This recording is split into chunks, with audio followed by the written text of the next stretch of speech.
Hey, this is Missy Hyatt, the Walking Riot, and I say that you need to save with Conrad. Jim Ross told me, you need to go with Conrad. He'll save you money. And he did. You guys helped me out great. And when I refinanced it and paid off everything, I think my payment was only $8 more a month.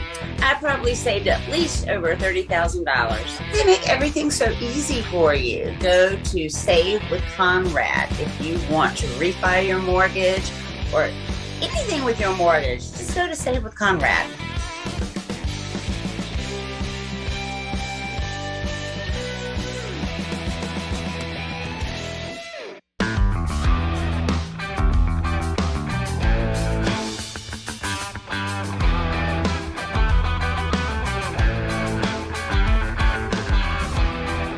Hey, it's Conrad Thompson, and you're listening to 83 Weeks with Eric Bischoff. Eric, we're here in the Foley Pod Studios here in Huntsville, Alabama, one day removed from Top Guy Weekend, and you have a Taz towel over your head.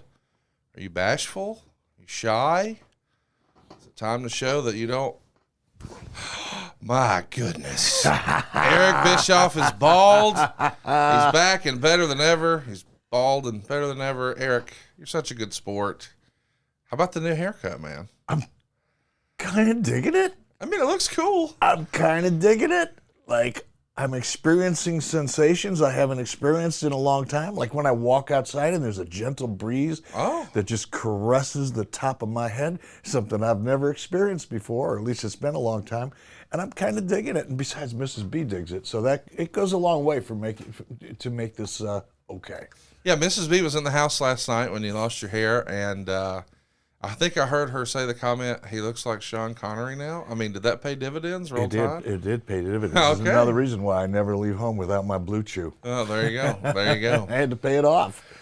Well, listen, you're a great sport. Of course, it was all about whether or not CM Punk was going to be at the first Collision. We know he was, and we raised a whole heck of a lot of money for St. Jude's this weekend.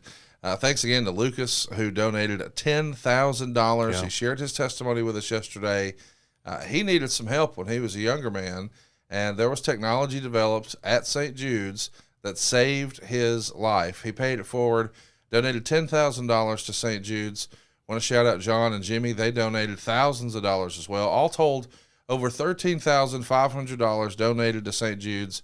And we had a lot of fun at Top Guy Weekend, but something you might not even know, Eric, and I do want to talk about some of the silliness we did here at Top Guy Weekend. Then we'll talk about AEW, and of course we're going to do Ask Eric Anything.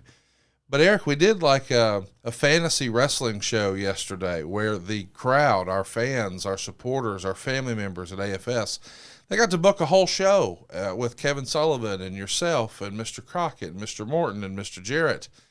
And we had a circumstance yesterday where we had 5 baby faces and 5 heels, and one of our guys wasn't able to make it at the last minute. So we called in to the local promoter, Mr. Barry, who runs Rocket City Championship Wrestling, and said, hey, can you get us somebody last minute? They sent the Tiger Kid. The Tiger Kid had been a part of our training festivities the day before with Tom Pritchard. So when Tiger Kid woke up yesterday, he was not booked for the show. And yet he's a last-minute replacement, and fans voted that he would tag with one half of the great Rock and Roll Express, Mr. Ricky Morton. And then the fans decided that we should make the main event a title match, and they decided that the person who should win the title, oh my gosh, is Tiger Kid. Here's something you may not know. Here's what a small world it is, and it's further confirmation that sometimes our ideas aren't really our ideas, and things happen the way they're supposed to. Tiger Kid, who woke up yesterday not booked and wound up tagging with Ricky Morton and wound up winning the whole thing and becoming our first ad-free show champion, he welcomed his son home 2 weeks ago from St. Jude's. Wow. That wasn't our plan. That wasn't our idea. His son had brain cancer. He's cancer-free as of 2 weeks ago. And it all happened at St. Jude's. And as soon as he wins the belt, we clear the ring to shave your head and do the big check reveal for St. Jude's. It's like, man, there's some big hands involved in this, and I'm not talking about mine and yours. My goodness. That is just, what an amazing story. Right? What are the odds of that? No, there's no coincidence there. I only learned this because Tiger Kid was really emotional, and people had told me that he was like pretty, I'll just say emotional. You know what I mean? And I thought, man, I need to check on him. Is he okay? He's physically fine, but I wasn't supposed to be here. And I just tagged with Ricky Morton, and I won the belt, and this was all for St. Jude's, and my son just came home from St. Jude's. It was like, man, I don't know. It got me in my feels yesterday. I wanted to share with you. Right? It's just, that's overwhelming. It really is. That's bigger than us. And it was all born out of us just telling old wrestling stories and trying to get together and have some fun, and we wound up actually doing some good for some people and making a difference. It was awesome, dude. It was, and I'm really, really grateful for the opportunity to be a part of it. Well, thank you for being a good sport. Everybody had a great time, and man, we always talk about here on the show the Eric Bischoff philosophy: better than, less than, different than. This Top Guy weekend was a little different than, but I think people had a blast. What was your impression? Well, my first of all, to be there as a fly on the wall, just watching people, it elevated me. It made me feel better because I was watching people have fun and feel like they're a part of something. And I'm watching these, I don't know how many people were there. It's hard to count because we were spread out all over the place. But so many of those people 3-4 years ago didn't know each other. Right. They were just spread out all over the country. And now they get together for a Top Guy weekend, but they do a lot of other things together as a group. Yes. They go to wrestling events, they go check out AEW, and they do it as a group. And I often hear the term community thrown around almost as a marketing kind of word. It's usually applied to the building of a social media network of sorts. And it's not really a community in the sense that people are supporting each other and helping each other and having fun with each other. And I think what you and everybody on your team at Ad Free Shows has done is created a genuine sense of community where people feel comfortable, they develop relationships, and they support each other. Yes. And I can't really think about it too much because I'll get all weepy and shit, but it's pretty cool.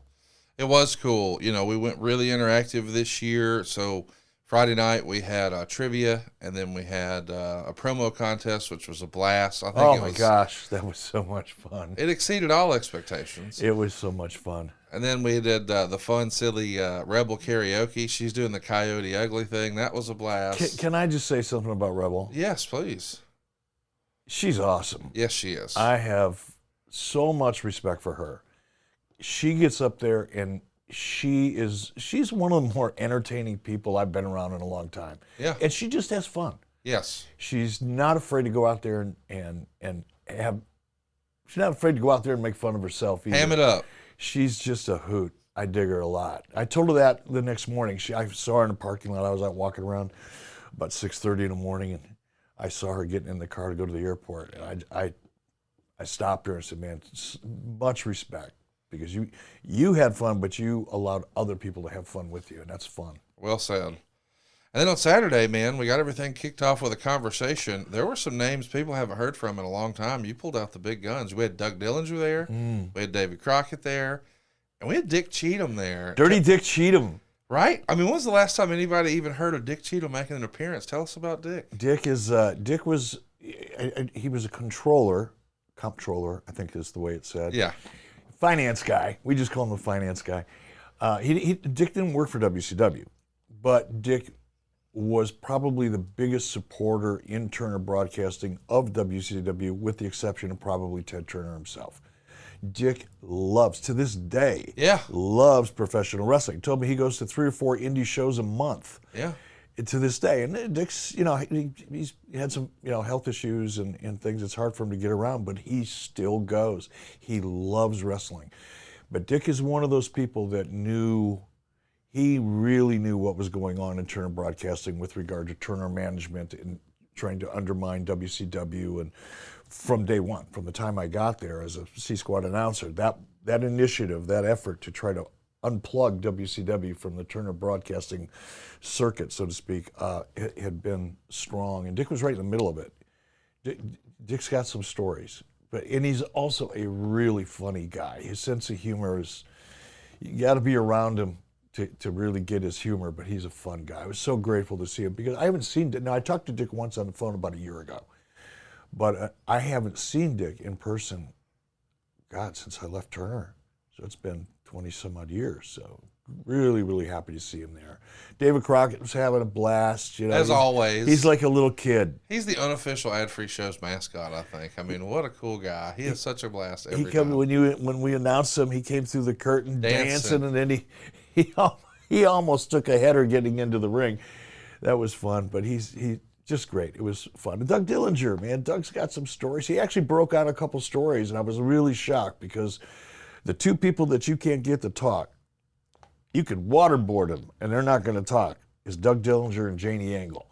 Those are the two that have the best stories, yes. By the way. They not only know where the bodies are buried. In Doug's case, I think he had a shovel in his hand once or twice. Yeah. I think he participated. But he actually broke out a couple Dusty Rhodes stories that really warmed my heart. After that, we got to do Wrestling Fantasy Camp. Dr. Tom Pritchard came in, and all of our top guys had an opportunity to train with Dr. Tom. And just think about that. The guy who trained Vince McMahon, Kurt Angle, and The Rock how to wrestle was now training you. That was such a cool experience, but we needed to let everybody just take a minute off from the physical abuse and pain of becoming a pro wrestler, and let's actually use our brain for a bit and pick the mind of one of the greatest minds of all, somebody who doesn't really make appearances all that often anymore, Mr. Kevin Sullivan. Man, this was like a little miniature WCW reunion this weekend, was it not? It was, and the whole idea and the interactive part of this, and again, hats off to everybody that was involved in that, because it came off better than I think any of us conceived it. Yes. You know, when we were conceiving the idea, or coming up with the idea, it was like, well, this could be fun. I think they're going to like it. I think that, I think it'll get over. And it was so much fun to watch, because we started out with, a booking committee. Yes. Myself and Kevin Sullivan and Jeff Jarrett. Jeff Jarrett was David. on there. Yeah, David Crockett. We all.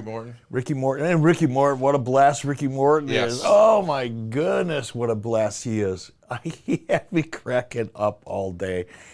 But we sat there, and, we're laying out, we had 4 matches, Yep. 4 segments to film. We laid it out, but I found myself about halfway through it forgetting, in a way, that we're just doing a little demonstration. I mean, Yes. we all really got into it. Yes. And Kevin would throw out an idea, and Jeff would throw out an idea, and I'd come in with an idea, and the ideas were just coming back and forth and moving around, and boom, we came up with something that was actually really good. It was pretty good. A lot of great what it talent, was. too. It was fun to watch. And we had ring announcers, some of the Ad-Free Show's family members, they put their name in a hat, so we picked random names out of the hat to be a ring announcer, to be a manager, to be a timekeeper, whatever. And everybody got to be involved in watching people who probably had only fantasized about what would it be like to actually get in the ring and participate. Because I think one of the reasons wrestling works, and has worked since the beginning of television time really, is because if you're into the characters and the story to a degree, you're kind of living vicariously through what they're doing in the ring, right? And we gave people a chance to get in there and be a part of the show. And they loved it. This whole fantasy wrestling thing we created it out of necessity, right? Yes. Because, things changed at the last minute, or not the last minute, but when you were planning Top Guy Weekend and we were going to do one thing, we had to do another, and okay, let's do it in Huntsville, and everybody voted for that, and it's like, okay, now what do we do? Right. Well, okay, everybody's coming to Huntsville. You can only eat and drink so much. What are we going to do? Yes. And that's where the idea of the fantasy wrestling thing came about, and it was 10 times better than I hoped it would be. Let's put it that way. Well, shout out to everybody who participated. I want to recognize some of the wrestlers, and then we want to talk about a little special moment. But, man, we put together quite an independent wrestling card. I want to give a shout out to some of these folks. Chip Day, I thought, was fantastic. How great was Ray Fury, man? You want to talk about a guy who's got a bright future. Ray was tremendous. Cabana Man Dan. He was my favorite. What a great gimmick, right? He was my favorite, and he can go. Yes. I mean, he's good. He can go. We didn't have anybody on this roster who couldn't. Ricky Morton, of course. What else can you say? It's so cool to see him in the ring. How about Cruel? That's a big dude right there, right? He was a monster. Super man. Good guy, too. I Yes. talked to him a little bit after the matches, and he would have walked on broken glass on his hands and knees to get there to be a part of that event. He was so excited to be a part of that event. I want to mention you can see Cruel in MLW and lots of other Georgia shows. Cabana Man Dan here is based in Alabama. I know he works with New South and some other folks. Chip Day and Ray Fury, of course, you can catch with Dylan over at Southern Honor in Atlanta, so be sure to watch them in that market. Ricky Morton's got a school, the School of Morton, so be sure to check him out. And we got Corey Hollis, who dusted off the trunks from Tuscaloosa, Alabama. Adam Priest, who I thought a lot of and have really sung his praises before. He's here in North Alabama as well. We had the Tiger Kid, who we know is a big part of Rocket City Championship Wrestling. Bryce Cannon, the frat daddy, over at Southern Honor Wrestling. Great attitude. He's got a great attitude. His head is on his shoulders. He knows exactly what his character's supposed to be doing and why. And he did a great job. He did a great job. Adam Jacobs, too, man. That dude just looks like a pro wrestler. Another one of Dylan's great performers over at Southern Honor over in Atlanta. Man, a heck of a crew. Want to give a shout-out to Pondwater Dave and Brandon for being our referees. And we even had a ref bump and a special guest referee. And, hey, Jeff Jarrett was just going to be sitting in the back. I said, we got to do something in the main event. So even Jeff Jarrett got in there and mixed it up a little bit. It was a good little show for an hour show. We hit our times. Can you believe it? Yeah, we hit our time. We made it. That might have been the first time I've ever hit a time. I mean, and it was a fan-run show, and we did it. It was amazing. Just really want to thank those guys again. I want you to support independent wrestling. You know, what a cool opportunity it was for Rocket City Championship Wrestling to open their doors and fans be able to get in the ring and just see how the sausage is made and be a part of it. And I know everybody listening to this probably watches WWE and AEW, but buy a ticket and go see these independent shows. Like, your favorite television wrestlers are only there because they hone their craft at somewhere like Rocket City Championship Wrestling, right? Yeah, that's where it all starts. And I agree, man. Support your local independent wrestling. These are, some people just go out there because they just want to have fun. Yes. They're just out there having fun. There are other wrestlers out there that actually have a shot. Yes. And are working towards a career. Yes. And giving them your support early in their careers is a cool opportunity. It's a chance to see some future, potentially megastar, and to be there when they're first breaking in and be able to say, yeah, I remember when he used to wrestle in my local community. That's a cool thing. It's very, very, very cool. I dig it. I dug it, and I think I might have the bug. I think we're going to have to do more like this. So yeah, we'll I looked over at you about halfway through. You and I chatted just a little bit, and next thing I know, we're talking about what we're going to do next year, and maybe we're going to do this, and maybe we're going to do that, and it all sounded a lot bigger than what we did this time. So, but we knew that would happen. We knew that would happen, and we knew that people would have a lot of fun with a game. The game event was brought to us by Efren. Man, last year in Nashville, when we did Family Feud, I thought it was one of the best things we did last year, and a lot of that was because of the effort that Efren and Josh Odom put into that game last year. Of course, sadly, we lost Josh Odom. I can't believe that's even a real sentence still. So we wanted to honor his family, so we had Everett present the championship belt, Josh's son, to the Tiger Kid. He was up there making the selections for who's going to be the ring announcer and all that jazz. Just tried to integrate that as much as we could. And, of course, Efren made sure that he came through in the clutch, made sure Everett had an identical jacket to him for the Price is Right. Can't thank Efren and the Odom family enough. Did our best to try to pay tribute to a great friend. Yeah, we did, and it was meaningful. I talked to Carlisle's wife, Josh's wife. I talked to her, and it mattered. We can't thank you guys enough. We really appreciate all that you do for us with ad-free shows, and I'm excited for next year's Top Guy Weekend. Like, I'm making a bunch of notes while it's fresh in all of our minds, and our model has been to just piggyback a giant AEW show. So for the past few years, we've done it in Chicago. We put it on a poll this year, Eric, and said, hey, do you guys want to do it in Chicago or Nashville or Huntsville? And actually, we took suggestions. The top three were Chicago, Nashville, Huntsville. And then Huntsville won. And to your point, I said, hey, man, what are we going to piggyback? Really appreciative of Brett Lauderdale and Game Changer Wrestling coming to town and giving our folks something to do on Saturday night. They had a heck of a show, and I can't believe this is real, but Action Mike Jackson, still working.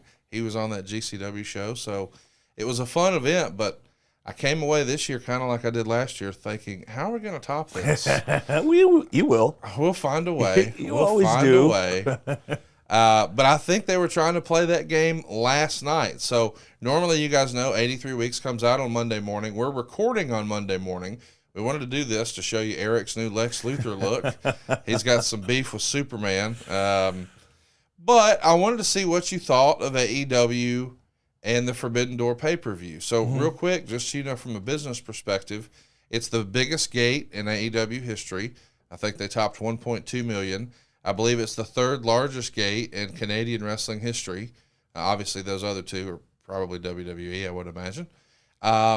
So I thought it was, in that regard, a success. I know the show maybe went a little long, but I understood what they were trying to do. If you were looking for great matches, boy, they had that in abundance. I can't wait to get your feedback and what you thought of the show. I came in a little bit late. I got to the location, Dave & Buster's, where we were all gathering to watch it. I didn't get there until after the show started. I think I came in right before the Jungle Boy match. So that was the first full match that I watched. And less than impressed. I don't get it. You know, I don't want to be critical. But Jungle Boy's work just, I tweeted it out last night. He couldn't crack an egg with a hammer. He just didn't look believable to me. So much so that it actually, I don't want to say it made me embarrassed to be a wrestling fan, but it was just, he was out of place. He should not have been on that show. And I can't put my finger on it. He looked non-interested, is the way I felt about it. You know, I don't know how else to describe it. You think maybe I didn't pick up on that, but I appreciate your feedback, but do you think that was to set up the turn at the end?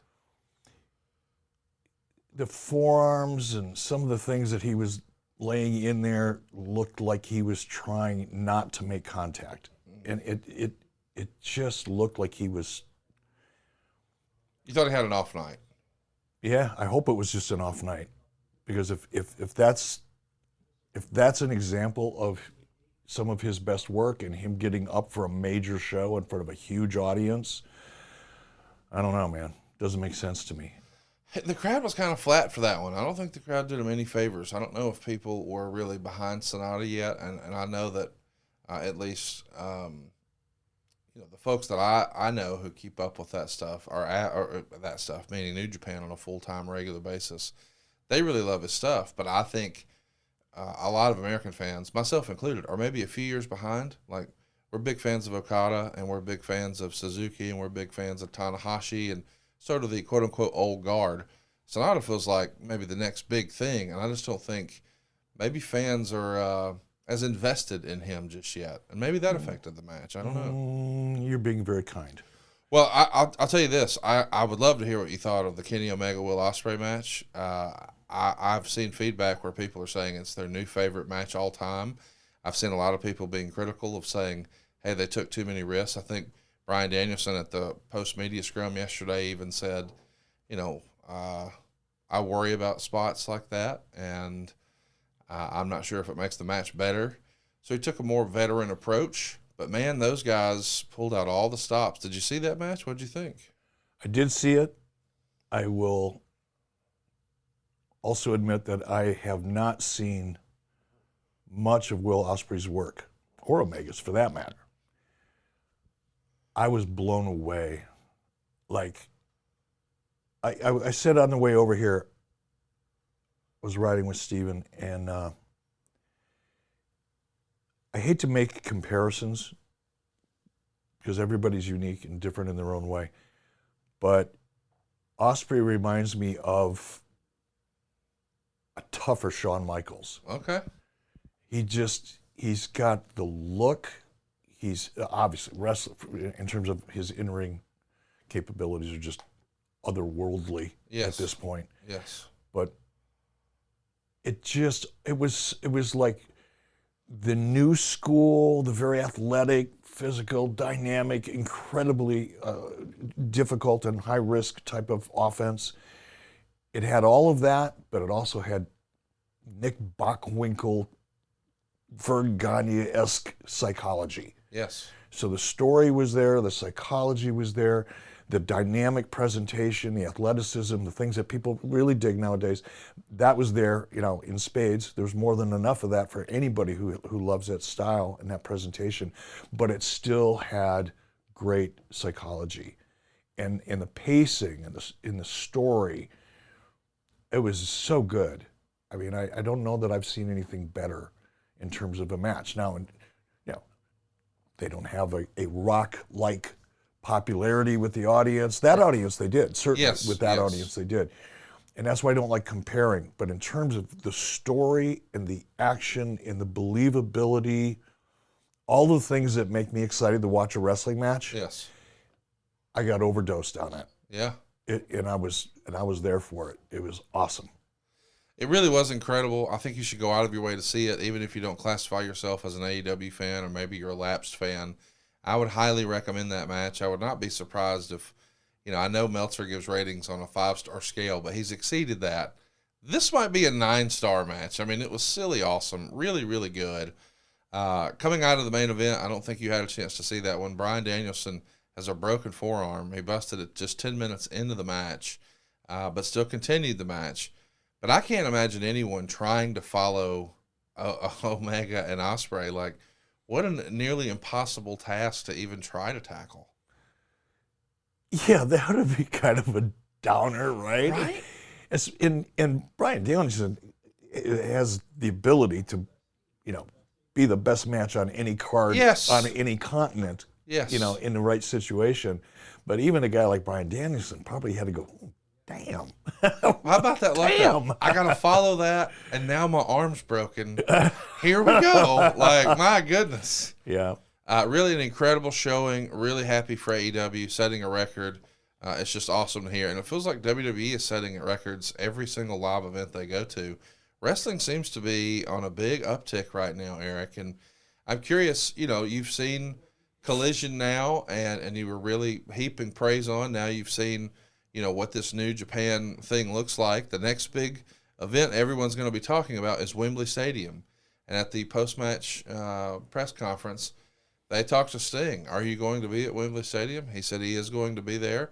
There was some whispers, hey, could this be Sting's last match? He said he didn't think it would be at Wembley. He thought that would be cool, but he thought Tony was bending his ear and maybe stick around a little longer, do a few more things. Do you think we're going to see Sting's last match this year, if you had to bet? No, I don't think we will, because I think Tony will convince Sting to stick around a little longer if that's what Tony wants. And I understand that.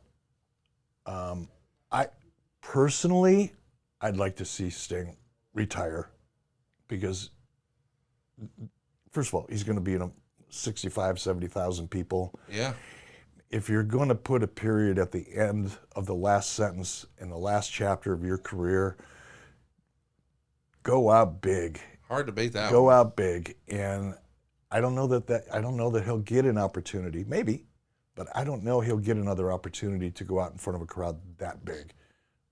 That would be special. So I guess if I was Sting, that's what I would want for my career. Yes. But then again, Sting's doing it because Sting loves to perform. He Yeah. loves to get out there, and it's hard to give that up. It is hard to give that up. It's also hard to give up a smooth sack. If you haven't already heard, it's Smooth Sack Summer. And when you're playing in the summer sun, make sure you're scaped from pubes to bum. That's right. This is the summer to keep your balls cool while looking hot with Manscaped. The leaders in below-the-waist grooming are making sure we have a ball this summer by giving our pants partners everything they need to stay fresh. Dive headfirst into Smooth Sack Summer by going to manscaped.com for 20% off plus free shipping with our code 83weeks. Now, it all gets started, of course, with the Performance Package 4.0. It's got everything you need, including the Lawnmower 4.0. This dude is unbelievable. It's still got the advanced skin-safe technology, so that you can count on that ceramic blade. How about 7,000 RPMs?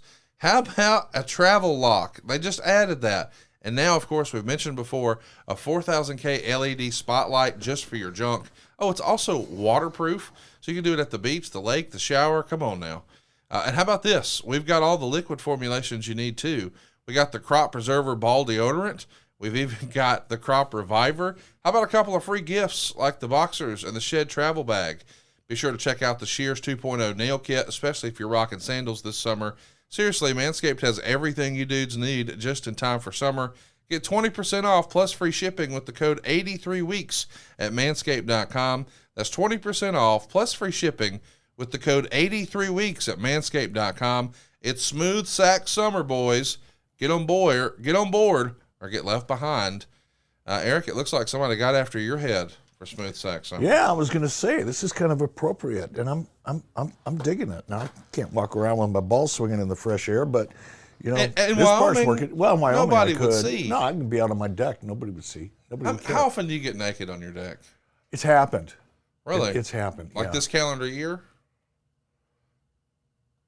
Yeah. Wow. Late last summer. Man, that's exciting. I don't want to ask what you're doing. Let's do some questions. Let's jump right into it. We threw the keys to you guys. I wasn't alone. Let's put it that way. I didn't want to ask, but I kind of had a feeling. I hope Nikki wasn't injured. You asshole. You are such an asshole. Instagram, a wrestling historian, wants to know, what was Vince Russo's best idea in WCW and TNA? Thanks in advance. Listen, I appreciate that question because, you know, we get a lot of folks who want to dunk on Vince Russo, and I don't think that's always fair all the time. That dude had some good ideas. Let's give him his flowers every now and again. What was a good idea you saw in WCW and a good idea you saw in TNA? You know, I couldn't pinpoint, a Vince Russo specific idea, mostly because, like any idea, it's very seldom one person's idea 100%. Right. I will say that, and I've been very outspoken about Vince Russo for a lot of reasons, but that is not to say that he didn't have good ideas. Right. Russo did have good ideas occasionally. It's just, I think we tend to remember and talk about and make fun of the bad ideas. Yes. Much more frequently than we acknowledge the good ideas. And that's just part of being in the business. But I'm sure there were several in there, and I'm sure other people could tell you that worked more closely with Russo than I did. Ideas that he originated and were mostly his ideas. I just couldn't do that. Here's one from Michael. Eric, AEW's been around for 4 years now. Can you honestly name one storyline off the top of your head that has caught fire? I think they've amassed great talent, but I think the creative has lacked. I think this is a major point of difference with WWE. What do you think? So, listen, I think everybody can sort of, or at least I do, I reconcile that maybe the better stories are in WWE and maybe the better matches are in AEW. At least that's the way the internet likes to talk about it. And I wonder how much of that is just based on the bloodline. Would we still be talking about, it just feels as if, from my perspective, the internet wrestling community at large really likes to talk about matches. And I think maybe Tony's approach has been, let's super serve that. Like Forbidden Door is a great example. Like, there was a story for Omega and Ospreay, but not a story to the level of the bloodline. But then the bell rings, and you're like, well, they're creating a whole new story bell to bell here. This is unbelievable. It's a different approach from WWE. Would you agree with that? I would agree with that. I don't know that it's necessarily a strategy. I think it's a coincidence. I think there are some dream matches out there, and there's some fantastic performers out there that Tony is obviously bringing in. But I would not say that the better matches are in AEW. I think occasionally we do see some great matches in AEW that stand out, but I also see a lot of slop and a lot of just not ready for primetime action in an AEW ring. So I'm not one of those people that go, oh, there's better wrestling in AEW. I think occasionally there are some fantastic matches in AEW because there's some great talent in there. But for the most part, I'm not impressed with a lot of what I see in the ring. I think it's very sloppy. Again, I don't want to be negative and pick things apart, so I'm not going to name names on this episode, but there was a lot of stuff last night that I saw that left me thinking to myself, you would never see that in a WWE ring. Do you think that's because they've just had less repetition? I mean, the AEW schedule, all wrestling schedules, a lot lighter than it used to be, certainly even WWE, but AEW, I mean, a lot of those performers are working at best once a week, and oftentimes, because the roster's so big, less than that. And so do you think that's just a lack of repetition, maybe? Could be, especially for some of the younger talent, but there's some of the older talent, veteran talent that have been around for a while that just don't look like they should be in that ring, quite honestly, in a pay-per-view. I think when I was referencing quote-unquote better matches, I want to clarify, I'm not suggesting that AEW has better in-ring performers. I just feel like WWE maybe has more gaga and more skits and more story. Just as a function of a 2-hour show, it feels like there's more backstage and more in-ring promos and all of that in a WWE show, whereas maybe we focus on longer matches. So you might have the same match count, but a WWE match maybe goes 3, 4, 5, 6 minutes. Maybe AEW has multiple matches that go through a break or two. If you were formatting a show today in 2023, is there a ratio of gaga to in-ring that would be a home run for you? Like, can you do too much of one or the other is what I'm trying to get at. Yeah, no, look, I remember as far back as the early 90s, that was the big discussion, amongst hardcore wrestling fans is match time. The number of minutes in ring. Yeah, the number of minutes in ring. And it's like, what the hell are you keeping track of here? Because it's a number of valuable, entertaining minutes that matter. Yes. And I think, one of my criticisms of WWE, because I am critical of WWE when I feel that there's something to be critical of, and I try to be constructive in that criticism. Sometimes my delivery makes it sound like I'm taking personal shots, and I try to catch myself when I do that. But I think the backstage interviews that I see in WWE suck. I think it takes the product down. So many of those backstage interviews, first of all, the talent is trying to memorize something that somebody else wrote for them. It's not even really in their own voice, and the talent isn't really that good more often than not in those backstage promos. So they just don't have any, they don't benefit the show. I would do less of that and more of the things that actually do work. The entire presentation of the person holding the stick and joining me now and doing that stand-up interview, it's so dated and so ineffective. I'd love to see a different presentation of that I think could be much better with less time involved. Yes. In terms of a ratio of terms of action to backstage, probably 80-20. 75-25 would probably be a great percentage in terms of action versus backstage, or gaga, as you said. Here's one from Mark Nelson. He says, with the revelation that Mick Foley buys and wears clothes from women's clothing stores, what is something that you do or have done that would surprise us? So let me explain the Foley thing just so you know. He talked about when he was wrestling back in the day as Cactus Jack, certainly in WCW, that he would often get his tights from Lane Bryant in the mall, which is a store for bigger ladies, we'll say, and plus-size ladies. And so he would go in there as looking like he did with that wild man hair and pick out his gear.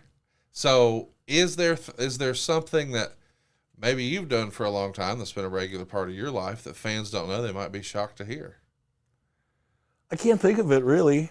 I certainly haven't bought any clothing in women's clothing stores, at least not for me. Just getting butt naked on the porch, that's it, right? Yeah, well, there's nothing wrong with that. Adam Leeson wants to know, in Eric's opinion, what's the most difficult part of being in the wrestling industry? That's a great question, and I don't think that there's one good answer. It's different for everybody. For me, the travel and the lifestyle. And again, I got off easy because I wasn't on the road 300 days a year like a lot of guys that performed in a ring. I was an executive or an announcer. So you weren't doing house shows. I wasn't doing house shows. I didn't have to give up that much of my life the way wrestlers do. And I respect the hell out of every one of them that's done it or continues to do it, because it's, I think, singularly the most difficult aspect of the industry, because it's not only physically hard, it's mentally and emotionally hard.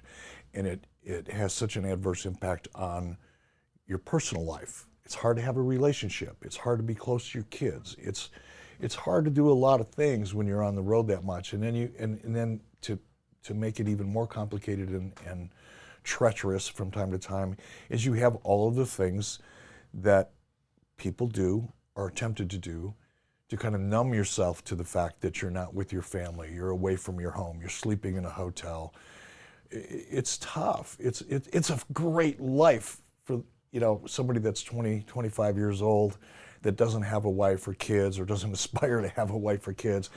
And to do that for a couple of years, it's that rock and roll lifestyle, right? And it is fun for a while. And then it starts to gradually eat away at you. And I think that's one of the reasons we've seen so many people that have passed on that were so young is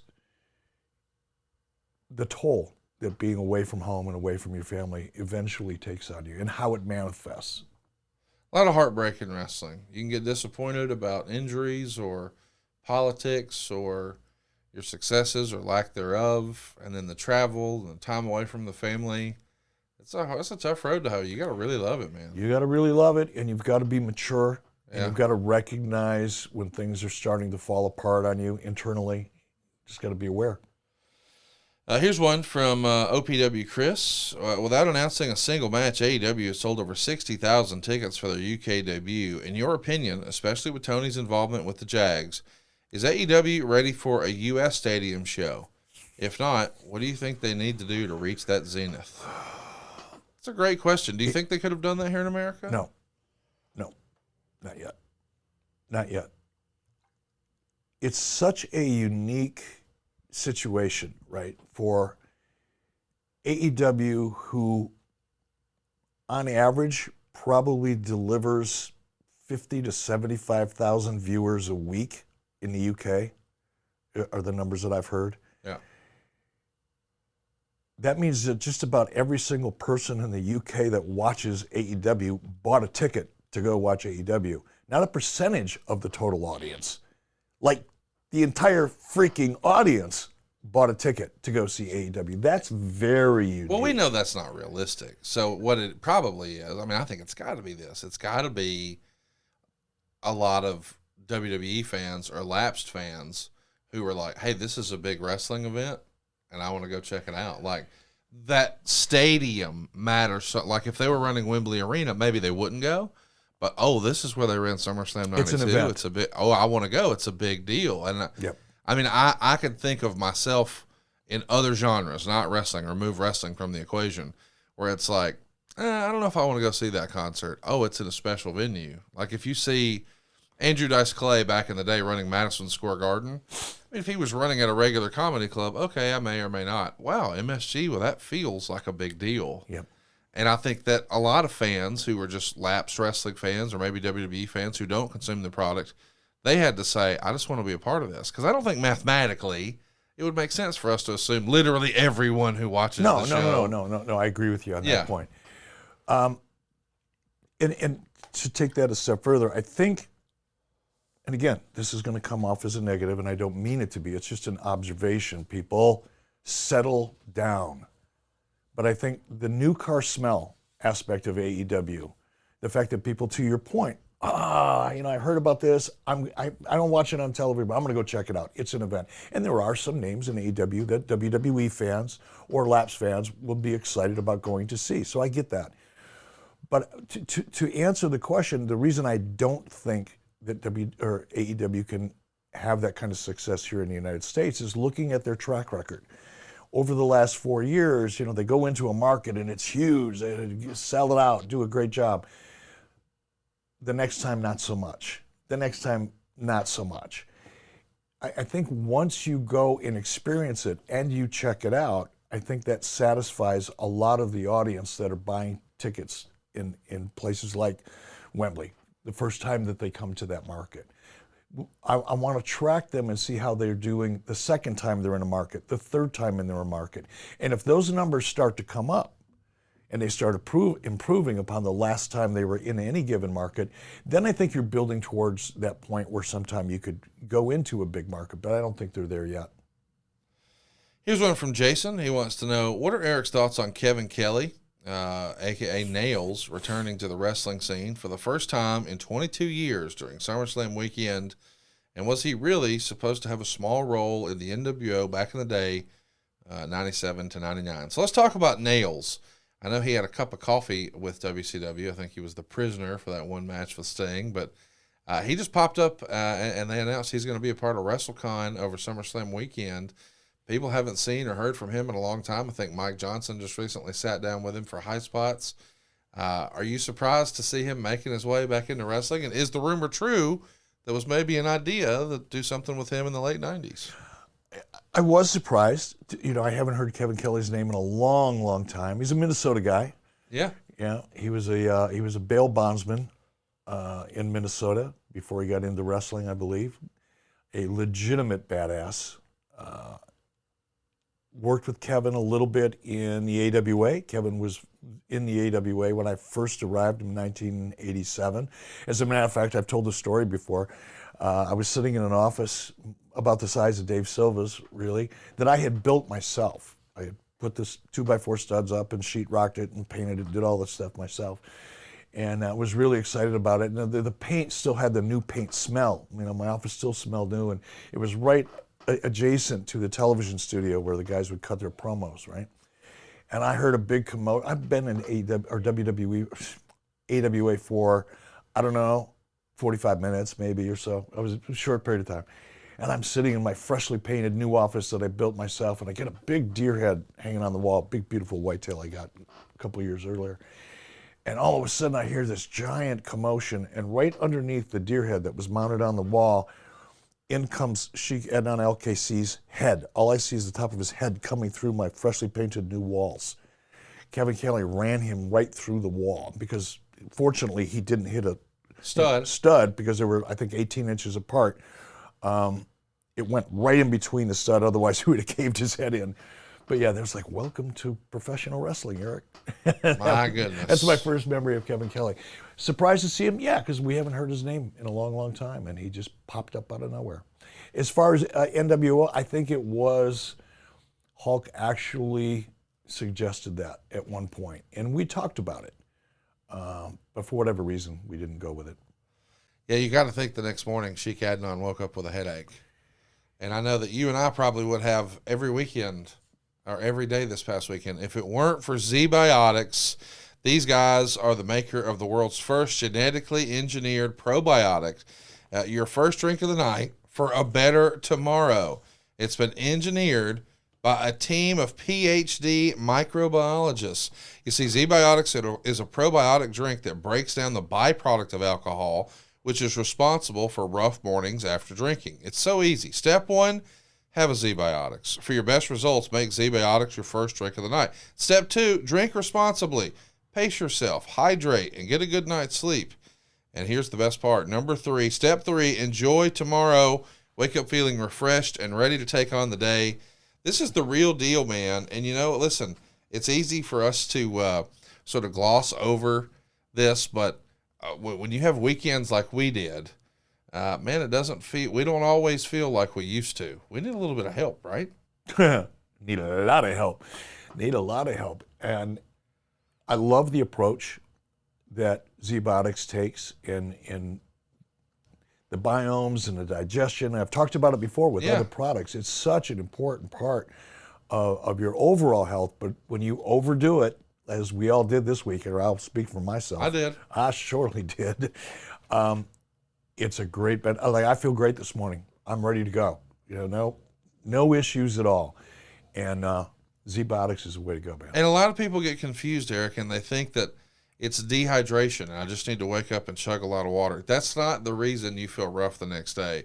It's the byproduct it's a toxic byproduct in your gut that's created from that alcohol. So these PhD scientists, man, they're trying to tackle your rough mornings. This Zbiotics deal, it's going to produce an enzyme that's going to break down that toxic byproduct, and you're going to feel great. I mean, it's designed to work like your liver, but in your gut where you need it the most.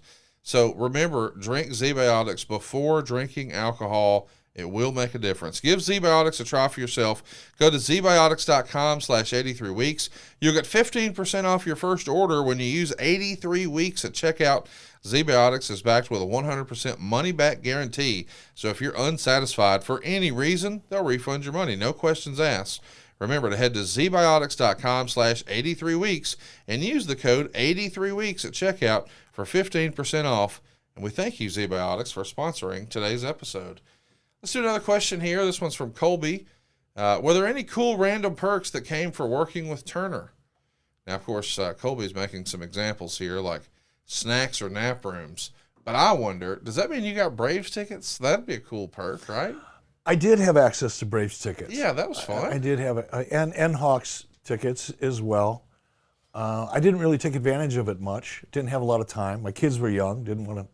Garrett didn't love the Braves. He had to love the Braves. He never really grew up around baseball because I didn't watch baseball. I wasn't really a baseball fan. So you weren't passing it on. Yeah, I wasn't passing it on. Yeah. But yeah, some of that stuff was available. Any other cool perks off the top of your head? Like seeing Jane Fonda in an elevator was hot. Oh, that's cool. She was smoking. All righty. Butt naked on the porch. Jason wants to know, will your beer be available in the East Coast? Let's talk about that. We haven't talked about it in a while, but I saw some stuff on social not too long ago. What is going on with Buffalo Bill? Yeah, Cody? Buffalo Bill Cody beer. We quit brewing and distributing. I learned the hard way. I got a master's degree in the alcohol business and distribution of alcohol. And it's a very complicated business because every state has their own laws, and sometimes counties within certain states have unique laws. And if you're going to distribute beer or any kind of an alcohol, you have to have somebody you have to have an attorney that's very well versed in all those different laws. And we just got to, and I learned that the hard way, of course. Learned that, having one SKU, one product of beer instead of like 6 or 8 different labels under one brand, it's very, very difficult. So we folded our tent and quit brewing beer. It was really a passion project. Never really intended to make any money doing it. As long as it broke even, I was happy. Right. So we put it on the shelf and quit brewing. And then about a year ago, in Cody, Wyoming, a young couple, opened up a place called Cody Craft Brewing. And we sat down one day, and I wanted to keep the beer alive. I wanted to keep it in the marketplace because you have to protect the trademark. I see. And I spent about just under $250,000 of my own money. Oh, wow. Yeah, in legally, because I had to fight for it. I had to fight really hard to get that trademark, and did. And obviously it didn't work out, and I lost a lot of money doing it. But I still have the trademark, and I think the trademark at some point is going to become very valuable, but you have to keep it in the marketplace to keep the trademark alive. So when this young couple came to me, I said, look, I'm going to charge you $10 a year as a fee to distribute my beer. And they're doing it. It's available in Cody, Wyoming at Cody Craft Brewing. So if you're driving through town on your way to Yellowstone and you decide you want to have a Buffalo Bill Cody beer, just go to Cody Craft Brewing. And it's a great beer. It's one of their more popular beers now. And they've got about 15 different craft beers that they brew themselves, but Buffalo Bill Cody's number one. I'm glad to know that. We can still get it. Michael wants to know, with the writer's strike going on in Hollywood right now, I was wondering what Eric's experience was during the last writer's strike in 2008 when dealing with networks as a producer of non-scripted television. That's a great question. It was a great question. It was a beautiful time because a lot of networks, they still had to fill those holes on their schedule, and they weren't doing it with new product. So we got to produce a lot of non-scripted reality television as a result. It was a big, not just for Jason Hervey and I, but for a lot of producers, independent producers of reality programming, made a lot of money. Some of them are living on islands now that they purchased with the money they made during that period of time. So some of that's probably going on again right now, right? I don't think it's going on quite yet. My daughter is in television development, and up until recently worked for Warner Television, a company called Shed Media. I don't think we're seeing much impact yet, but if this strike goes on for another couple months, I think you're going to start seeing a lot more reality programming that you don't really want to see. Hypothetically, I don't know what we can or can't say. We can edit whatever out here. Did she do any work in the wrestling space when she was working with Turner? My daughter actually is responsible for Cody's first reality show. Roads to the Top? Roads to the Top. She hired the showrunner. She knew him, and she knew that he'd be great because she knew he was a wrestling fan. She really, before anybody else got involved, she got that show on the board at Turner. Now a lot of people came in and took credit for it afterwards, which is usually the case. But that was her passion project. Wow. Man, what are the odds, after you spent all that time working with Dusty and then your daughter accidentally winds up in the TV business and accidentally winds up helping create a show with Dusty's son. Eric's daughter is working on a show with Dusty's son. That's crazy. Yeah. Full circle, man. Dan wants to know, talking kayfabe and his vast knowledge of wrestling out of consideration, when it comes to his honest critique of creative, as well as his disdain for certain ex-coworkers, is Jim Cornette all talk? Well, if he is, he's damn good at it. Yeah, I love listening to him. He's super entertaining. He's smart as hell. I may not agree with some of the things he says or the way he says some of the things he says, but guess what? A lot of people feel that way about me too. So whatever, don't throw stones. But I find Jim to be highly, highly entertaining. But he's also got, look, I'll be honest with you. I agree with Jim Cornette's take in general more often than I don't. Right. I mean, listen, the dude's been around wrestling forever and ever. He's entitled to his opinion. He's seen what works and what doesn't work. But our friend Jeff Jarrett, man, he's just beat it into my brain now for a couple of years doing a podcast with him. Creative is subjective. And I think just as an exercise yesterday when we built this little fantasy card, I mean, fans got to see, there's a million different ways to get there. And eventually it comes down to, we'll just take a vote. And ultimately in a lot of these decisions, a singular person just makes the choice. But 52 weeks of television, I mean, it's unlike any other form of entertainment, right? Yeah. Normally if there was a scripted series, Eric, of say 10 or 13 episodes, and we're going to do a quote unquote traditional season of producing television, how much time would go into producing 10 or 13 episodes? Oh my God, the pre-production alone. You're gonna if it's scripted, right? Scripted. Oh my gosh, you got 6 months worth of pre-production and writing and rewriting and drafts and redrafts and notes and all that stuff. You got a room full, literally a room full of writers sitting around a table, all contributing, collaborating, drafting. But you got 6 months. So you got 6 months to create 10 to 13 hours of TV. Yeah. The easiest part, the quickest part is shooting it. It's all the work that goes into it prior to that. I mean, I'm still working on a project that is now 3 years old. Yeah. Now, I'm not involved in the creative on that necessarily. I do get involved from time to time. I think it's like 4 years old. It may be 4 years old, and it's still being developed. Now, right now, because of the writer's strike, it's on hold. A pause. But hopefully, in another couple months, they're going to be able to get back to work on it. But now that's a feature film, and that's a different animal altogether. But for television, you got 4 to 6 months of pre-production before 10 hours before anybody picks up a camera. And think about that. AEW and WWE create 10 hours of content in 2 weeks. Yeah, and we saw it, at our fantasy wrestling, our fantasy booking session. And that's why when I get questions like, and we've had them a million times, whose idea was that? Yeah. Your favorite, who booked this shit? Yeah. It's not ever one person. I mean, what we saw in our fantasy booking session with the 5 of us sitting at that table and you kind of directing traffic off stage is kind of how it really happens. It's, what if we do this? No, what if we do this? I like that, but hey, what if we add this to that? That's how it happens, so that at the end, like if you asked me at the end of the day yesterday, whose idea was it to do this? Whose idea was it to make it a 10-minute? I couldn't tell you, because it's all happening in real time and it's all happening very fast. And it's an idea that was born out of 2 or 3 other ideas. So it's hard to pin it down to one person. It rarely is one person who comes up with an idea. It's almost always a collaboration, whether people want to admit that or not. Some people like to take credit for a lot of things that they might have been in the room, but they didn't originate the idea. They were part of the discussion. Creative is subjective. The 10-man tag was Jeff Jarrett's idea, and I hated it. But creative is subjective. I would have wanted to do a Rumble. I didn't think it made sense to do a 10-man tag, but it was his suggestion.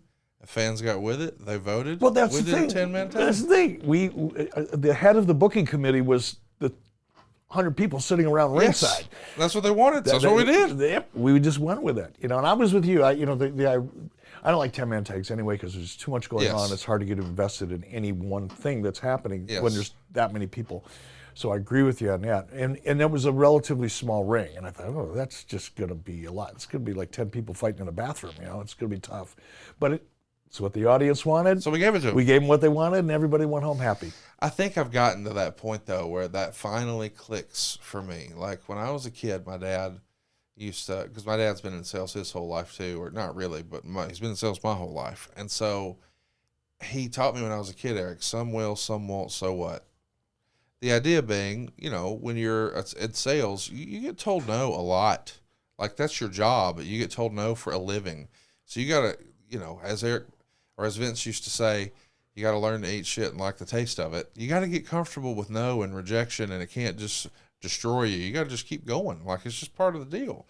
So I kind of got callous to no, and so I don't really worry about it anymore. And maybe that's why I do like to freestyle with guys like you and say, hey, what if? Because I'm okay, let's try it. What's the worst that's going to happen? We fail? Yeah. Well, I don't care. I mean, I do that for a living. No big deal.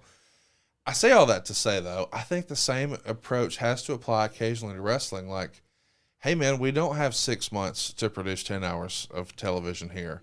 We've got to put on a show tonight for 2 hours, and then another one for Friday for an hour, and then another one on Saturday for 2 hours. Like, we just got to do it. And some of this is going to be good, and some of it won't. So what? We got to do it again tomorrow.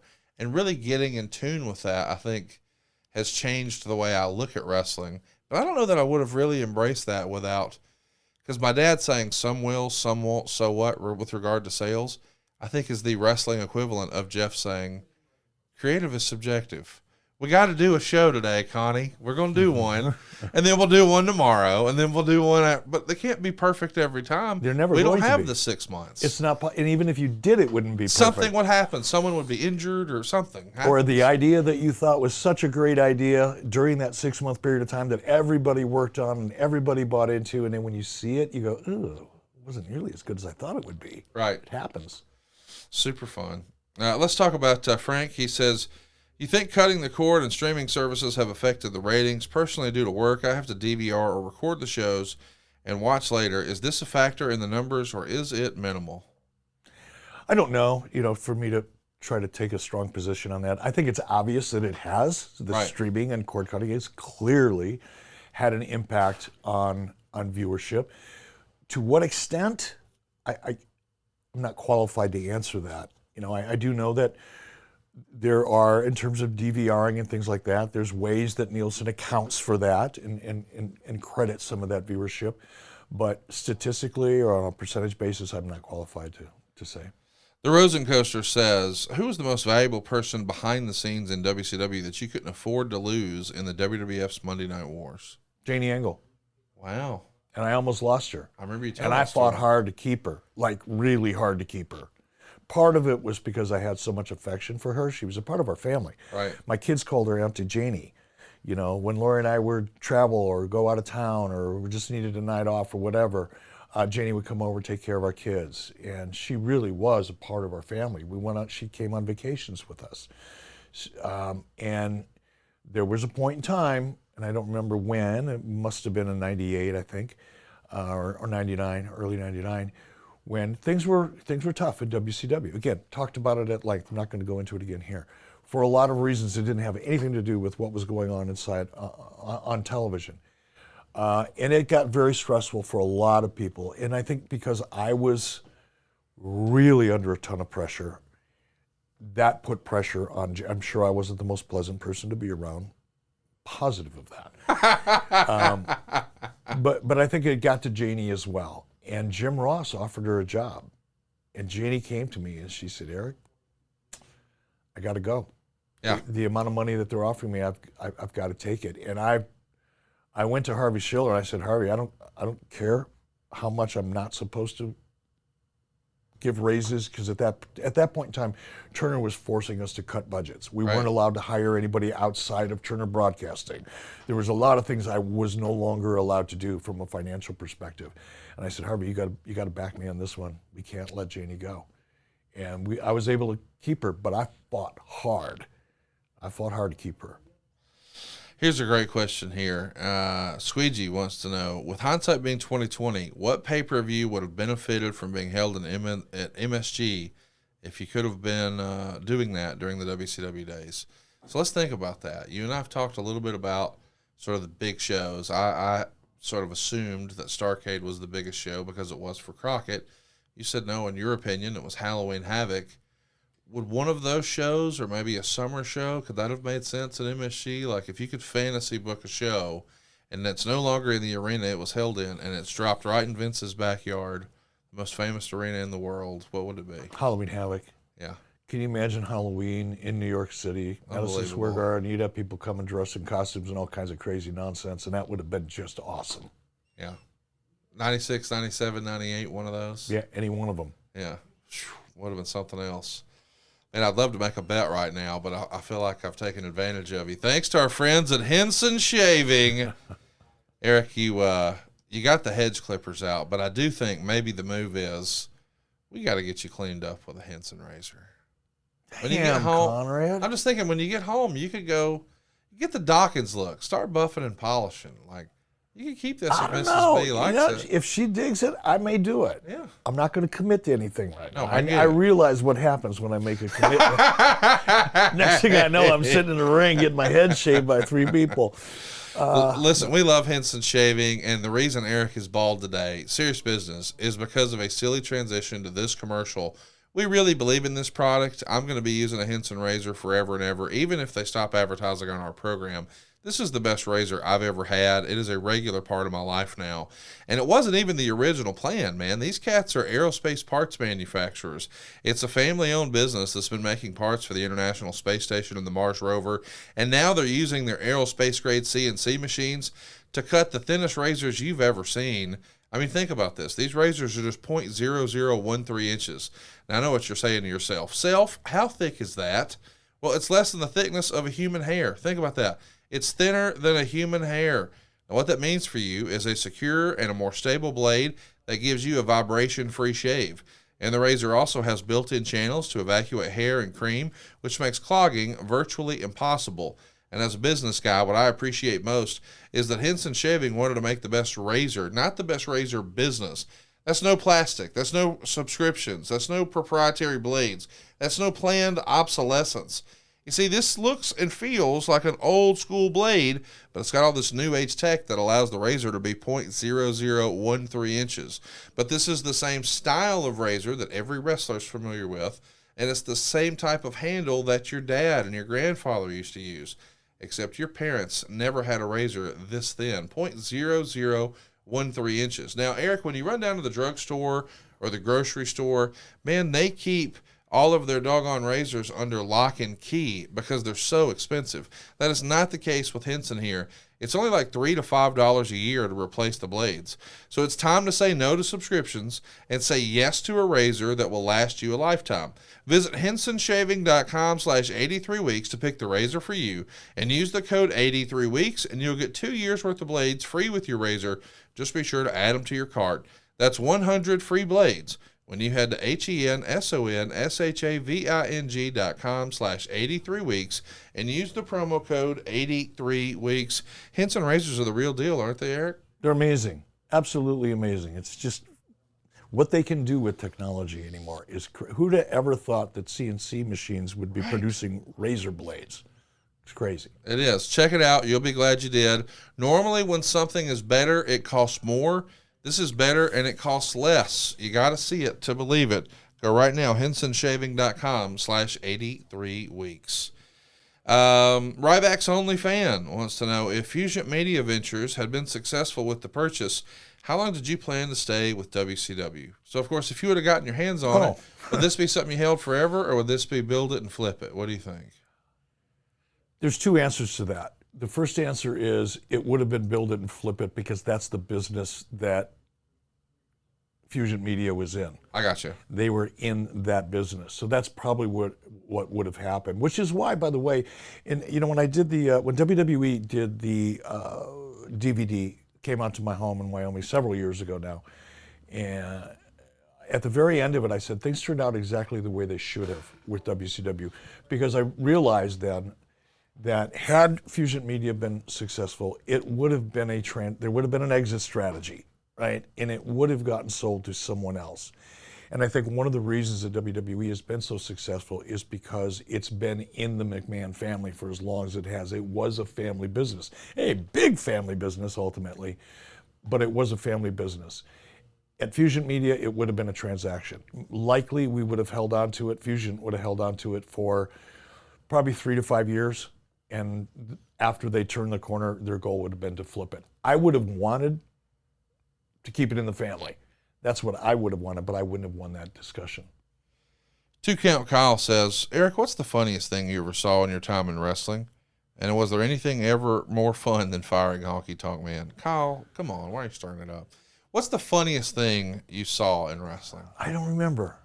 Was it a rib, maybe? I never saw ribs. I was never around. You know, I was the boss. So I got you. Yeah, it wasn't really appropriate. And I wasn't on the road where a lot of that stuff happened. You know, it usually didn't happen too often at television. It did, but not around me. I'd hear about it afterwards. Was there laughter when Sheik Adnan's head came through the wall? There was no laughter there. There was like, whoa. I had no idea what was happening. You know, I don't know. I can't really tell you. I think the hardest I laughed probably was listening to Bobby Heenan tell stories, or listening to Gene Okerlund and Bobby Heenan tell stories.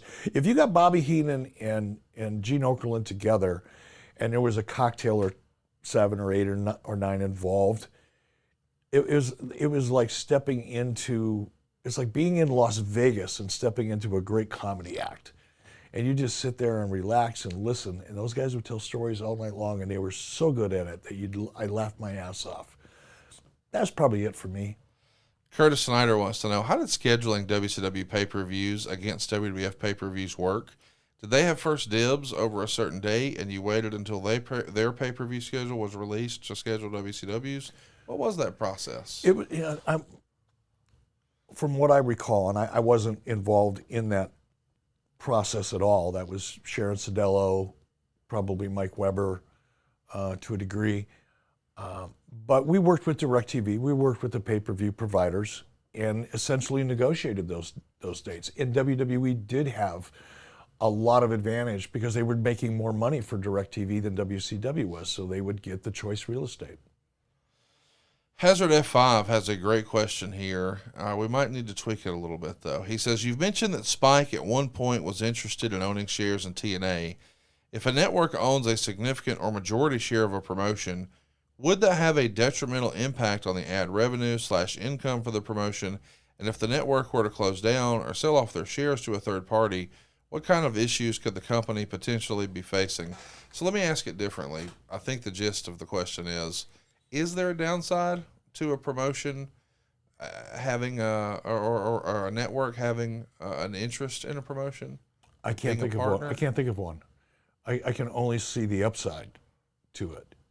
Again, it's the reason why Viacom, Spike, ended up buying Bellator, is because they wanted to have a vested interest in the product. And by the way, the product is still on television, isn't it? Yes. I think TNA, the original version of it, the Dixie Carter version of it, yes, would still be viable today and still be alive today had Viacom invested even a small percentage in the brand.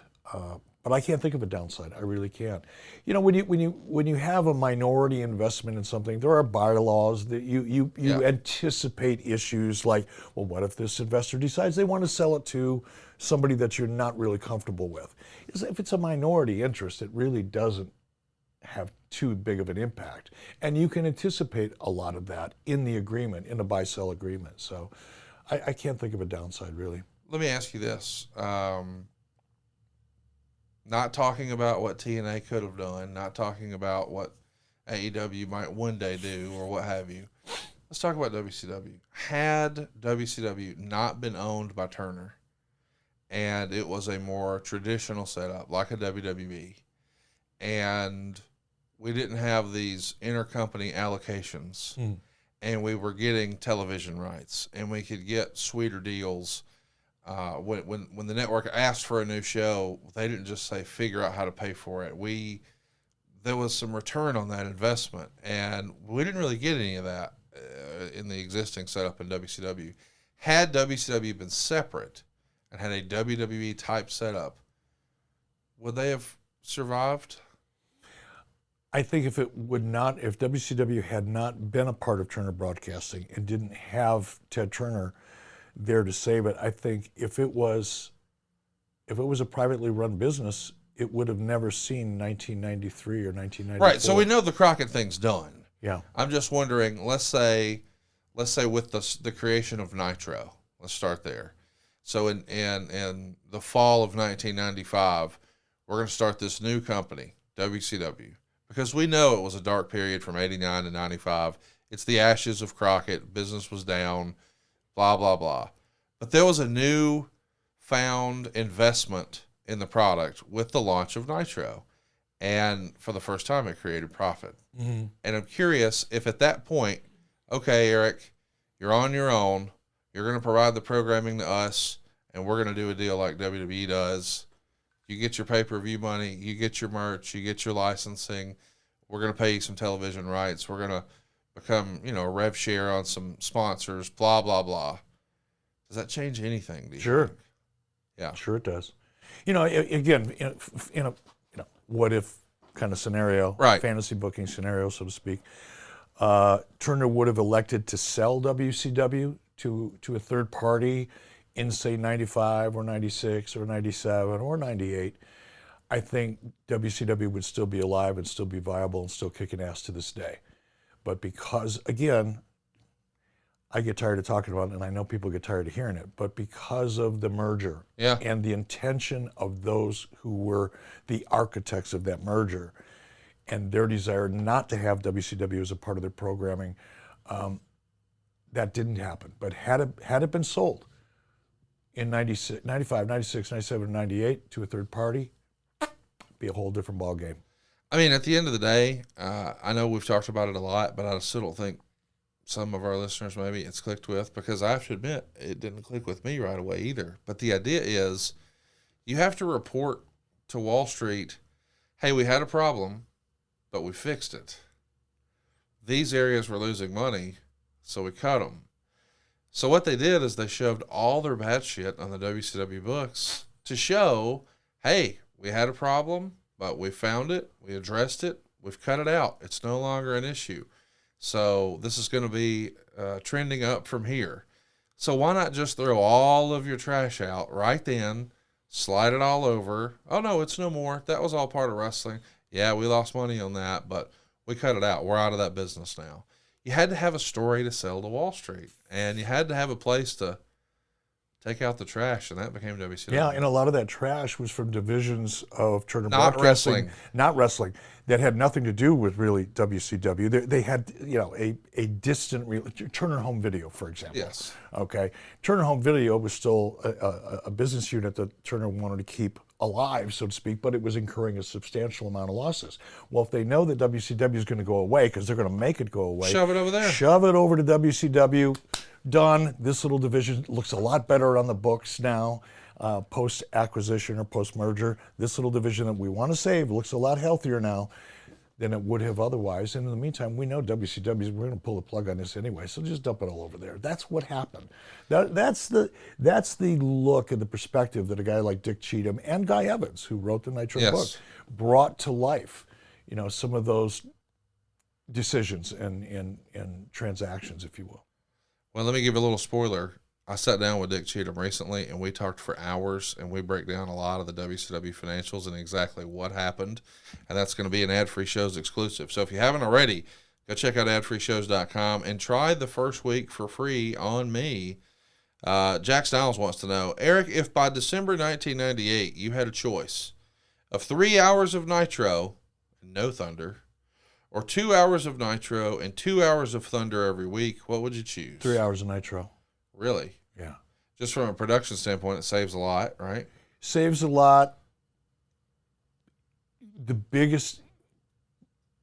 It saves the human resources. Yes. The creative in producing a second primetime show broke the bank. The travel, the additional talent required. There were so many reasons why that was a bad decision. But yeah, 3 hours of Nitro, but hey, you're already there. You're writing one show. What's another hour, right? It's harder to hold an audience for 3 hours, whether a television audience or a live audience, right? That's a long time to be sitting in a seat watching wrestling, especially when it's televised wrestling and you've got commercial breaks, so there's a lot of downtime and things like that.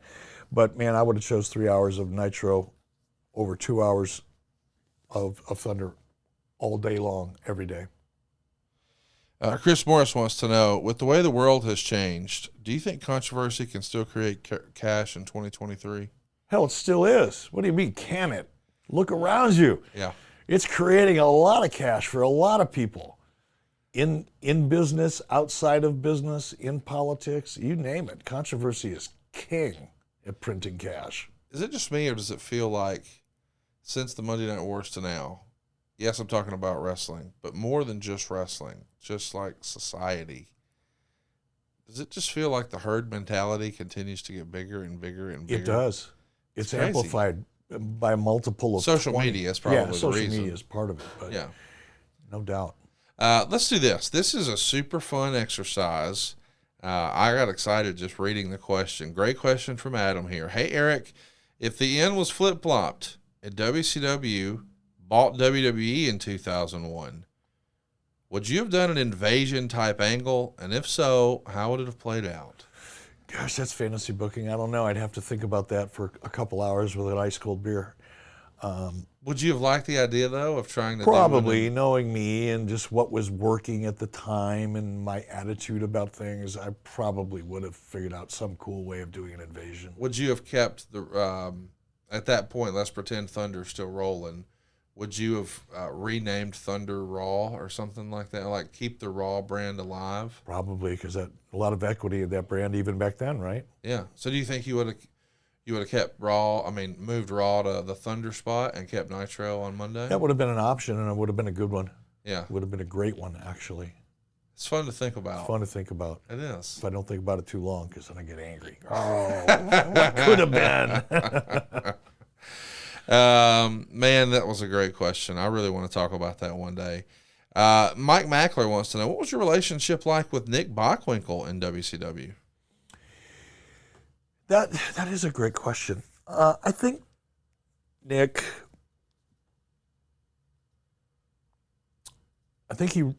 in a way, Nick resented me just a little bit.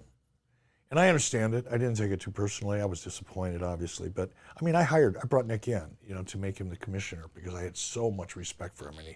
And for all the right reasons, I brought him in.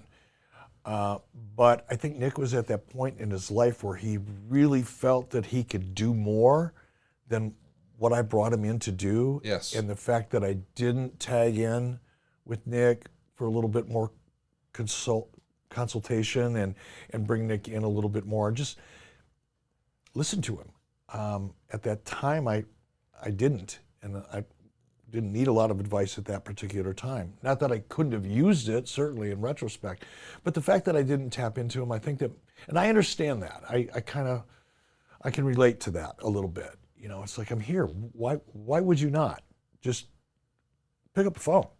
Say, what do you think? And I think because I didn't do that with Nick, I think he resented the situation. I see. Great question here from Big Extra. With the 25th anniversary of Mankind's Hell in a Cell from 1998, do you recall when you first saw or heard about what happened, and what was your reaction? So, of course, King of the Ring, 1998. It's late June, Pittsburgh. The main event is Kane versus Stone Cold in a First Blood match, but that's not what anybody's talking about or anybody remembers. The Hell in a Cell, only the second ever Hell in a Cell. They start the match on top, and just a few minutes in, there he goes. Were you watching the pay-per-view? Did someone call you? This is an incredible moment in wrestling history. Yeah, no, I didn't watch the WWE pay-per-views. I never tuned into one of them. And not for any reason other than I was busy, man. I was just jamming all the time. And when I was away from business, I didn't want to watch wrestling. The last thing I wanted to do was watch wrestling. Yes. So, no, I didn't see it. And I probably saw clips of it the next day, You know, It's unbelievable. 2 days later, yeah, you know, with Mick, and you know, I don't know what Mick's opinion of me is at this point, but I did know that he kind of resented me a little bit because I didn't want Mick doing some of the things that Mick wanted to do. I was fearful for him. I was fearful for some of the people in the audience, you know, jumping off balconies and doing all the crazy stuff that, you know, Mick became famous for, were things that in Turner Broadcasting were no longer doable. And that's one of the reasons that I think Mick ended up leaving WCW. You think Mick has a hard on for you? I don't know. Maybe. Do you have a hard on for him? No, not at all. Do you want one? Because I can get you a BlueChew. And BlueChew is a unique online service that delivers the same active ingredients as Viagra, Cialis, and Levitra, but in chewable form and at a fraction of the cost. Take them anytime, day or night, so you can plan ahead or be ready whenever an opportunity arises. Eric, we'd like to think of it as like a hot tag for your wiener. What do you think about that? I think that's a perfect explanation. The process is simple. You'll sign up at BlueChew.com, consult with one of their licensed medical providers, and once you're approved, you'll receive your prescription within days. And here's the best part. It's all done online, so no visits to the doctor's office, no awkward conversation, no waiting in line at the pharmacy. BlueChew's tablets are made in the USA, prepared and shipped directly to your door, all in a discreet package. But there won't be anything discreet about your package. BlueChew wants to help you have better sex, so discover your options at BlueChew.com. Chew it and do it, and we've got a special deal for our listeners. Try BlueChew free when you use our promo code 83weeks at checkout. Just pay $5 shipping. That's BlueChew.com. The promo code 83weeks will receive your first month free. Visit BlueChew.com for more details and important safety information. We want to thank BlueChew for sponsoring the podcast. Robert Barlow wants to know, Eric, you always defend the Hogan-Goldberg match by saying WCW was a TV company. Well, if that's the case, why wasn't Hogan Sting on Nitro instead of a pay-per-view?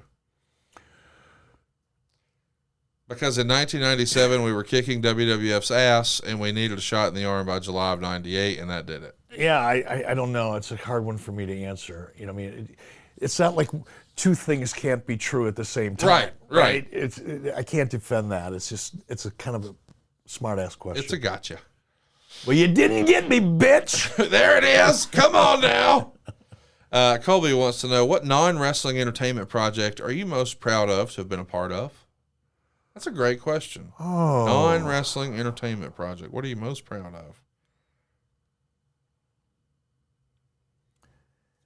You know, I know this is going to sound so crazy, but Jason and I were pretty well known in Hollywood for a period of time for producing reality television. That was our go-to because of my experience. You know, professional wrestling, being in professional wrestling taught me how to deal with non-professional actors and actresses. You're in terms of directing them and coaching them and things like that, storytelling. I think and this was really, Jason Hervey had a lot more to do with this than I did, but when Bischoff Hervey Entertainment broke into scripted programming with Scott Baio, that I was pretty proud of, because that's a tough transition for a production company to make. Here's a great question from Mike. Are you still getting checks in the mail for appearing on Arliss? I don't think I've seen an Arliss residual check in 4, 5, 6 years, and the last one I saw was like for 87 cents. Oh, wow. I think it got to the point when they realized that the postage was more expensive than the distribution, that they just quit. Were they ever of any significance? No. Yeah. No. Joey wants to know, you've mentioned before you were instrumental in the creation of the movie Ready to Rumble. With this being a Hollywood production, and at that point you had the biggest crossover stars from wrestling to Hollywood on your roster, why weren't Hollywood Hogan and Roddy Piper in the movie? The director, the guy that was really steering the ship for that project, was an executive producer by the name of Lorenzo Di Bonaventura, who went on to become a pretty successful director. He called those shots. I didn't get to cast. And keep in mind, I was initially involved in setting the movie up and setting the project up with Warner Brothers. I was let go in September of '99, probably a third of the way through the pre-production. So a lot of the choices that were made and decisions were made after I initially set the project up at Warner Brothers, and I wasn't involved. I think from a practical point of view, it would have been difficult for Lorenzo or Warner Brothers to afford Hulk and or Roddy. Could have done it, particularly with Roddy. Don't know if Hulk was really even interested at that point in time. But in either case, I wasn't involved in that part of the process. Joe Miner says, who is your Mount Rushmore of WCW heels and Mount Rushmore of WCW baby faces? That's a fun exercise. So let's do baby faces first. Sting's got to be on there. Sting's number one, right? Yeah. So who else would you put on that list? Baby faces. As a baby face. Wow. I mean, Ric Flair was kind of universally loved. Would he be a baby face? Yeah, but he worked as a heel for the most part in WCW. So that's what makes it hard. And that was always the hardest thing for me creatively with Rick. Right. Is the audience loved him, but Rick liked being a heel. Just being into heel allowed him to be in control, and he felt more comfortable as a heel. That's where he did his best work. But deep down inside, I used to say to Rick, I said, Rick, unless you walk out to the ring, put kerosene on puppies, set them on fire, and stomp the fires out on the way to the ring, people are going to love you. Yes. There's nothing you can do about it. Yes.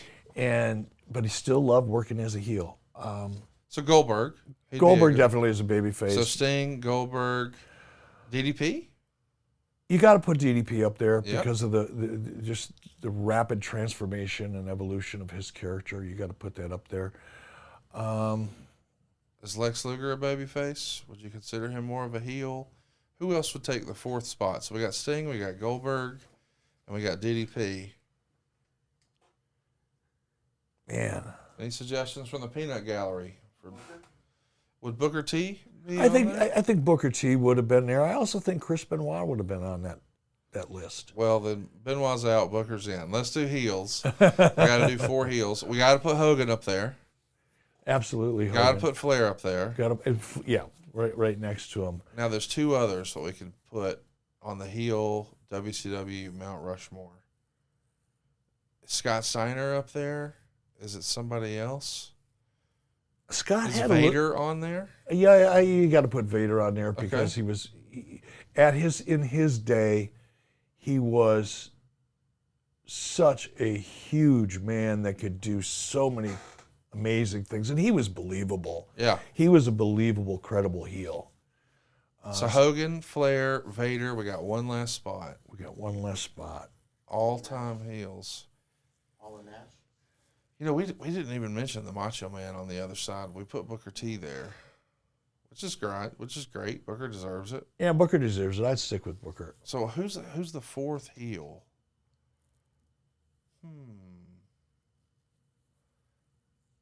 God, it's hard. I'd have to sit down and look at a list. I mean, I don't want to say Kevin Sullivan, but that Dungeon of Doom stuff went forever. I mean, my goodness. I'd throw Kevin up there because he had so much to do with a lot of the things that worked. Yeah, when it worked, he booked a lot of the heat. He booked a lot of that. So you got to give him that nod. There are worse places to be. Let's do one here from Uncle Jay. If you could have gotten The Undertaker in '96, wouldn't he have been the perfect guy to lead the NWO with his past history in WCW? Now that is interesting to think about.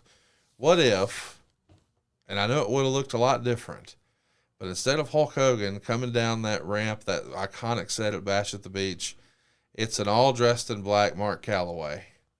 So it's like The Undertaker dresses in real life coming down. People would have lost their mind. Is The Undertaker in WCW? And he did have the same backstory as Hall and Nash being there before with Mark. God, I never thought about that. Isn't that a great idea? Yeah, I've always dismissed any conversation about that because I just knew that there's no way that was possible. Undertaker was ever going to. He was too loyal to Vince, and I knew that. Yeah. It wasn't even a thought, so I tend to, even now, dismiss it. But if you think about it and allow yourself to just completely fantasize instead of what, reality dictated, it would have been awesome. I mean, I've heard people say, what if it was Brett?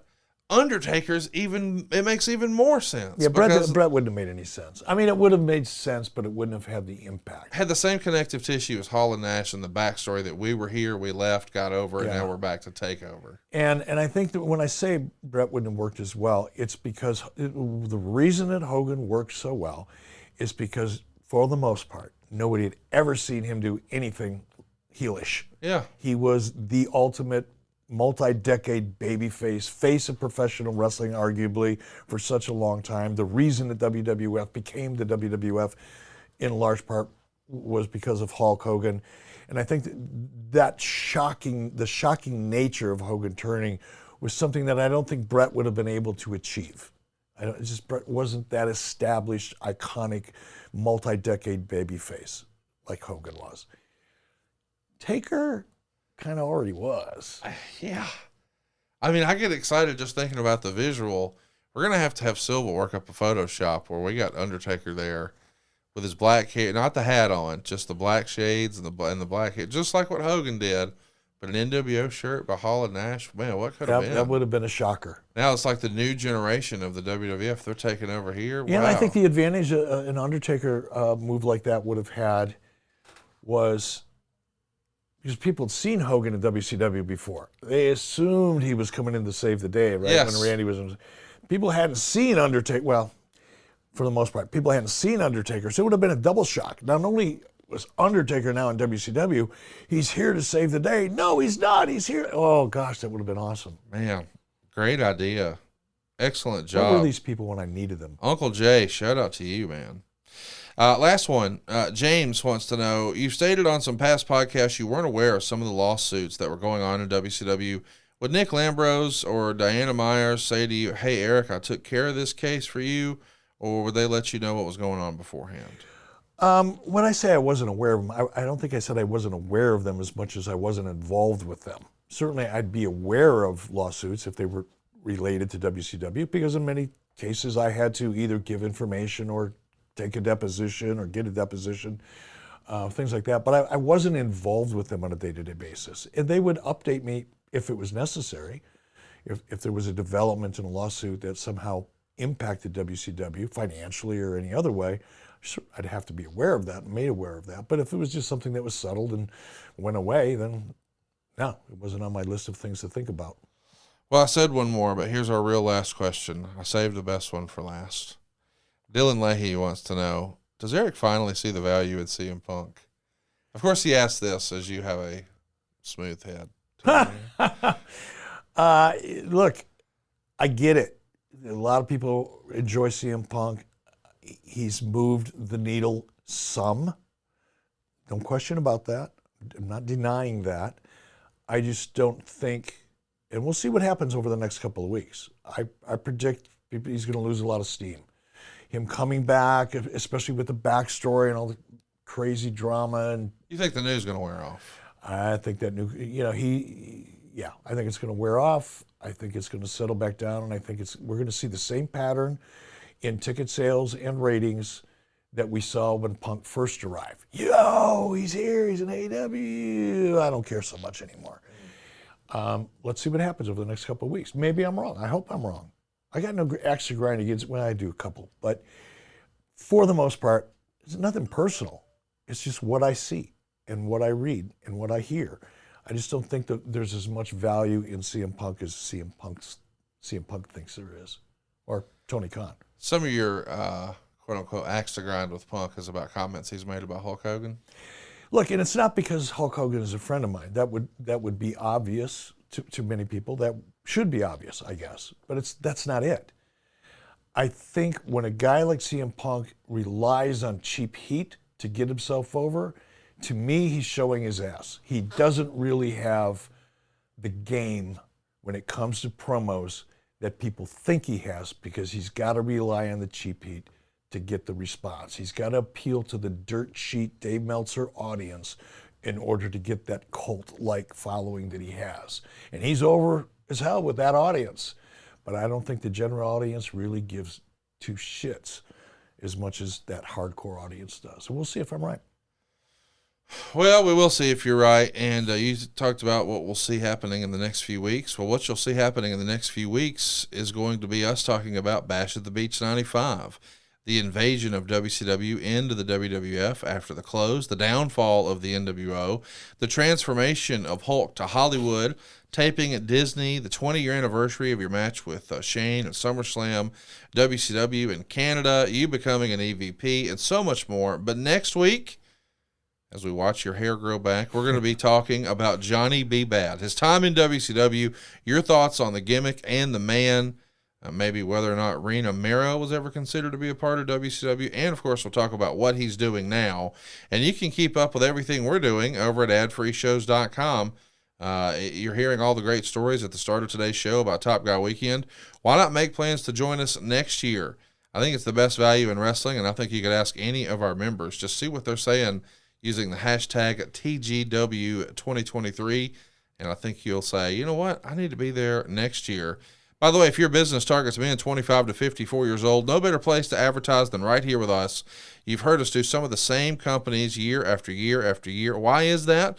Well, because it really works. And with our super targeted audience, there's very little waste.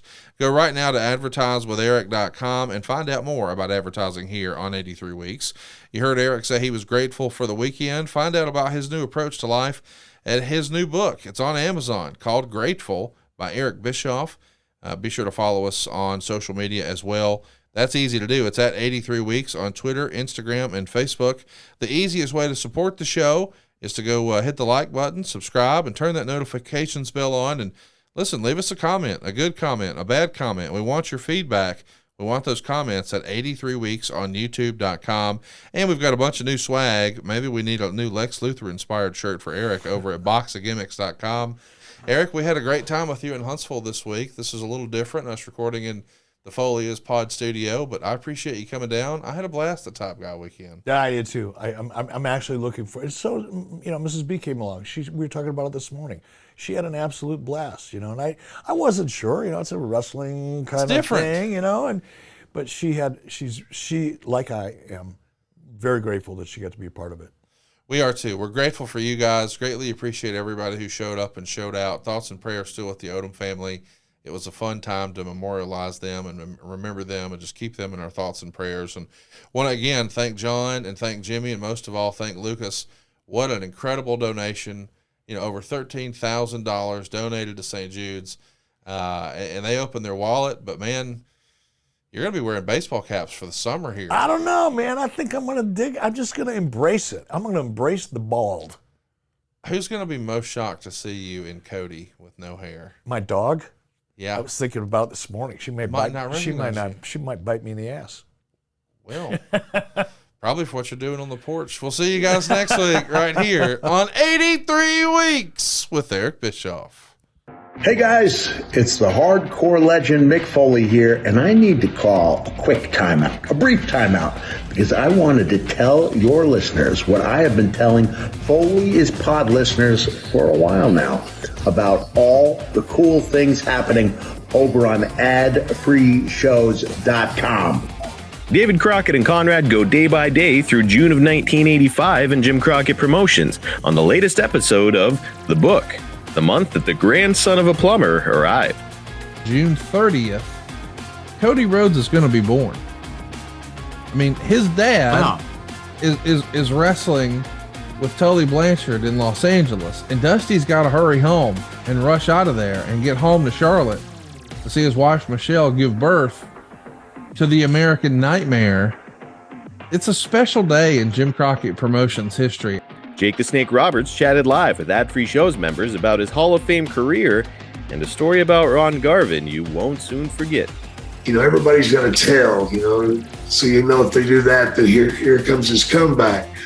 You know what Ronnie Garvin's tale was? His nipples would get hard. Swear to God, man. His nipples would get rock hard. When his nipples got rock hard, man, he was coming to his feet and he's going to beat your ass. Just a small taste, a sampling, if you will, of what we have waiting for you. With 4 levels to choose from. 4.